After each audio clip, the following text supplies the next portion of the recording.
10 থেকে 15,000 টাকা বাজেট সেগমেন্টটা আমাদের মধ্যে অনেক বেশি কমন হয়ে থাকে। আমরা বেশিরভাগ সময় এই বাজেট সেগমেন্টে ভালো কোনো ফোনকে কেনার কথা ভেবে থাকি। তাই এই বিষয়গুলোকে প্রাধান্য দিয়ে আজকের এই ভিডিওতে আমরা কথা বলবো 10 থেকে 15,000 টাকা বাজেট সেগমেন্টে সেরা 5টি স্মার্টফোন, যে স্মার্টফোনগুলোর ওভারঅল পারফরমেন্স ভালো, সেই সাথে যারা টুকটাক গেমিং করে থাকেন, ফটোগ্রাফি করে থাকেন, তাদের জন্য এই ফোনগুলো রিকমেন্ডেড থাকবে। তো যাই হোক, আমরা এখন মূল ভিডিওতে চলে যাব। তার আগে একটা রিকোয়েস্ট থাকবে, এখন পর্যন্ত চ্যানেলটিতে নতুন হয়ে থাকলে অবশ্যই চ্যানেলটি সাবস্ক্রাইব করে পাশে থাকা বেল আইকনটি অন করে দিবেন, তাহলে আমাদের প্রতিটি ভিডিও নোটিফিকেশন সবার আগেই দেখতে পাবেন। তো যাই হোক, আজকের এই ভিডিও সিলেক্ট লিস্টে থাকা নাম্বার 5-এ আমরা যে স্মার্টফোনটি নিয়ে কথা বলবো সেটি রিয়েলমির একটি স্মার্টফোন, রিয়েলমি C33।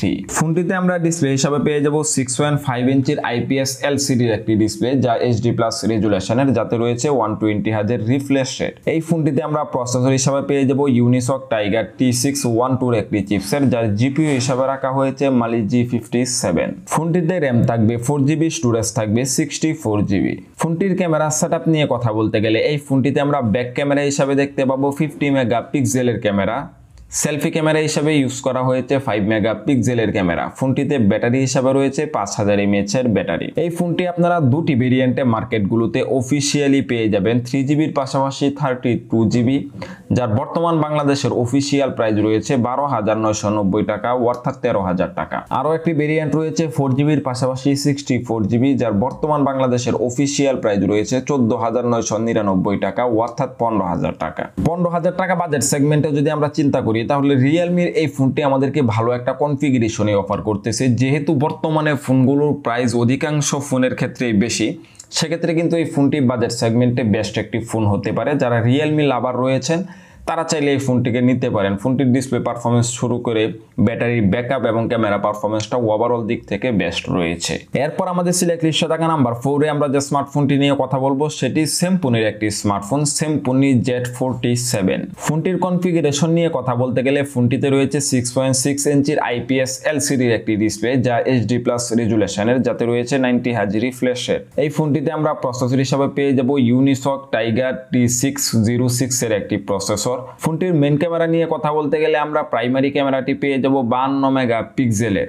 ফোনটিতে সেলফি ক্যামেরা রয়েছে 8 মেগাপিক্সেলের। ফোনটির ব্যাটারি ক্যাপাসিটি নিয়ে কথা বলতে গেলে 5030 মিলিঅ্যাম্পের ব্যাটারি রয়েছে। আর এই ফোনটির 4GBর পাশাপাশি 64GBর বর্তমান বাংলাদেশের স্যামসুংয়ের অফিসিয়াল প্রাইস রয়েছে 11,499 টাকা। তো 11,500 টাকার মধ্যে এই ফোনটি আমাদেরকে যা যা অফার করতেছে, আপনি যদি 11,500 টাকায় অন্যান্য ফোনের দিকে মুভ করেন, তাহলে দেখবেন যে 15,000 টাকা বাজেট সেগমেন্টও এই কনফিগারেশনটা আপনারা আশা করতে পারবেন না। যদিও স্যামসুংয়ের ফোনগুলো নিয়ে আমাদের মধ্যে বেশ কনফিউশন কাজ করে, তবে বেস্ট পারফরমেন্সের ফোনগুলোকেই কিন্তু সিলেক্ট করা হয়ে থাকে আমাদের বাজেট লিস্টে। তো যারা কম বাজেট সেগমেন্টে ভালো একটি ফোনকে নিতে যাচ্ছেন, লং টাইম ইউজ করবেন, ক্যামেরা পারফরমেন্সটা মোটামুটি ভালো লাগবে, বিশেষ করে ব্যাটারি ব্যাকআপটা অনেক ভালো চাচ্ছেন, তারা চাইলে এই ফোনটিকে দেখতে পারেন। অথবা আমাদের সিলেক্ট লিস্টে থাকা নাম্বার 3-তে আমরা যে স্মার্টফোনটি নিয়ে কথা বলবো সেটি টেকনোর একটি স্মার্টফোন, টেকনো স্পার্ক 9T।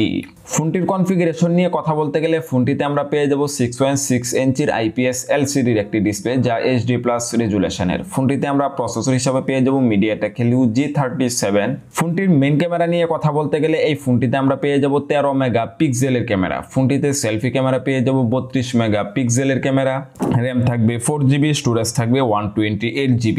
এই ফোনটিতে আমরা ব্যাটারি হিসাবে পেয়ে যাব 5000 mAh এর ব্যাটারি। আর এই ফোনটির বর্তমান বাংলাদেশের অফিসিয়াল প্রাইস রয়েছে 4GBর পাশাপাশি 128GB ভেরিয়েন্টের 14,990 টাকা, অর্থাৎ আপনারা ধরে নিতে পারেন 15,000 টাকা।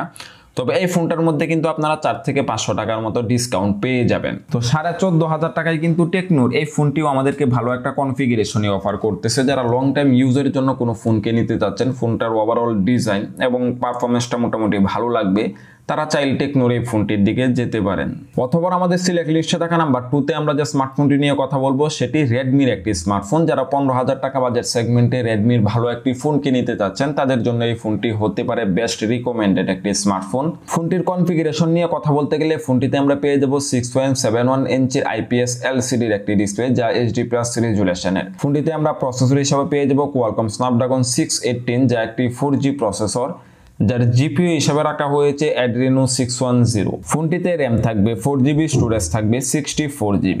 এই ফোনটির ক্যামেরা সেটআপ নিয়ে কথা বলতে গেলে এই ফোনটিতে আমরা মেইন ক্যামেরা হিসাবে পেয়ে যাব 50 মেগাপিক্সেলের। ফোনটিতে সেলফি ক্যামেরা রয়েছে 5 মেগাপিক্সেলের। ফোনটির ব্যাটারি ক্যাপাসিটি নিয়ে কথা বলতে গেলে 5000 mAh এর ব্যাটারি ফোনটিতে রয়েছে। আর এই ফোনটির বর্তমানে দুটি ভেরিয়েন্ট রয়েছে, 4GBর পাশাপাশি 64GB, যার অফিসিয়াল প্রাইস রয়েছে 14,999 টাকা, অর্থাৎ 15,000 টাকা। আরও একটি ভেরিয়েন্ট রয়েছে 4GBর পাশাপাশি 128GB, যার বর্তমান বাংলাদেশের অফিসিয়াল প্রাইস রয়েছে 15,999 টাকা, অর্থাৎ 16,000 টাকা। তবে আমি আপনাদেরকে রিকমেন্ড করব অবশ্যই 4GBর পাশাপাশি 128GB ভেরিয়েন্টটি নেওয়ার জন্য। যাদের বাজেট হয়ে থাকে 15,000 তারা চাইলে কিন্তু আর কিছু টাকা বৃদ্ধি করে এই ভেরিয়েন্টটি নিতে পারেন, তাহলে আপনারা লং টাইম ইউজ করতে পারবেন। এই ফোনটির ক্যামেরা পারফরমেন্সটা যেরকম ভালো এই বাজেট সেগমেন্টে, সেই সাথে এই ফোনটির প্রসেসর এবং পারফরমেন্স ওভারঅল দিক থেকে ডিসপ্লেটাও যথেষ্ট ভালো রয়েছে।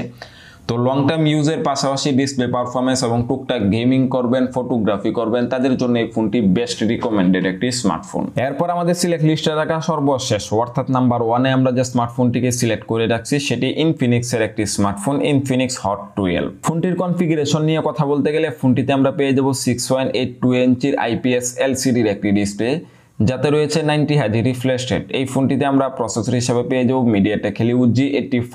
ফোনটির মেইন ক্যামেরা নিয়ে কথা বলতে গেলে এই ফোনটিতে রয়েছে 13 মেগাপিক্সেলের শুটার, সেই সাথে ফোনটিতে সেলফি ক্যামেরা রয়েছে 8 মেগাপিক্সেলের। ফোনটির ব্যাটারি ক্যাপাসিটি নিয়ে কথা বলতে গেলে 5000 mAh এর ব্যাটারির পাশাপাশি ফোনটিতে রয়েছে 18 ওয়াটের ফাস্ট চার্জার। আর এই ফোনটির বর্তমান বাংলাদেশের অফিসিয়াল প্রাইস রয়েছে 15,000 টাকা। তো 15,000 টাকায় ইনফিনিক্স হট 12 এই ফোনটি আমাদেরকে যা যা অফার করতেছে, ভালো মানের একটি ডিসপ্লে, সেই সাথে একটি গেমিং প্রসেসর এই বাজেট সেগমেন্টে, ওভারঅল দিক থেকে এই ফোনটির ক্যামেরা পারফরমেন্সটা ভালো, সেই সাথে ব্যাটারি ব্যাকআপটাও যথেষ্ট ভালো। ফাস্ট চার্জিং হিসাবে 18 ওয়াটের চার্জারকে ইউজ করা হয়েছে।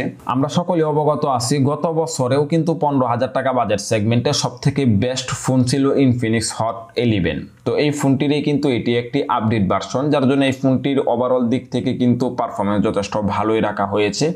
তো 15,000 টাকা বাজেট সেগমেন্টে যারা গেমিং এর জন্য কোনো ফোনকে নিতে চাচ্ছেন, বর্তমানে যেহেতু ফোনগুলোর প্রাইস বেশি, এই জন্য এই ফোনটি কিন্তু এই বাজেট সেগমেন্টে গেমিং এর দিক থেকে আপনি বেস্ট হিসাবেও কিন্তু সিলেক্ট করতে পারেন। তো আমাদের মধ্যে যাদের বাজেট ছিল 10 থেকে 15,000 টাকার এই বাজেট সেগমেন্টে বেস্ট ফোনটি আপনি সিলেক্ট করতে চাচ্ছিলেন, তারা আশা করি আজকের এই ভিডিওটি কন্টিনিউ করে ফোনটিকে সিলেক্ট করে নিতে পারছেন।